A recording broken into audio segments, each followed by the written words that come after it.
This is your flash briefing, brought to you by your local York dealers.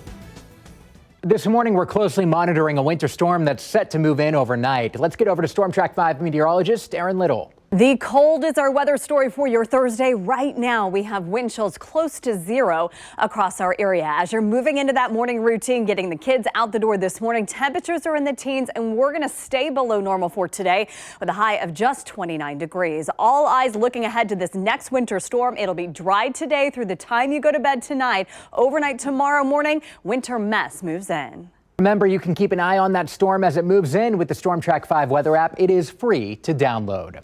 The final say on the Sprint and T-Mobile merger could come down to a federal judge's decision. The two were in court yesterday fighting that attempted block of the merger. The state's argument against the Sprint T-Mobile merger is fewer providers means less competition, which means higher prices. A Rockhurst University accounting professor tells us that may not be the case. If they looked at Sprint's financial statements, they'd understand that Sprint can't survive without T-Mobile. They can't. The DOJ and the FCC voted last year to approve the deal, but it hasn't been finalized. It will likely be weeks or even months before the federal judge issues his ruling.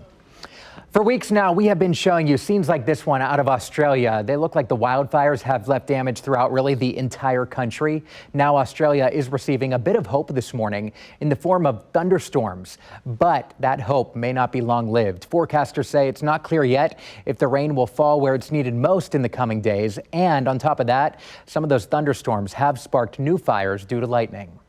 Local volunteers are doing what they can to lend a helping hand, though. Wild Souls Wildlife Rescue and Rehab. They're working with Missouri Crafters Rescue to collect crochet and knitted blankets and pouches for rescued animals in Australia. Any orphans that are coming, that's going to help them feel protected, warm, and it's going to be soft to their body to heal.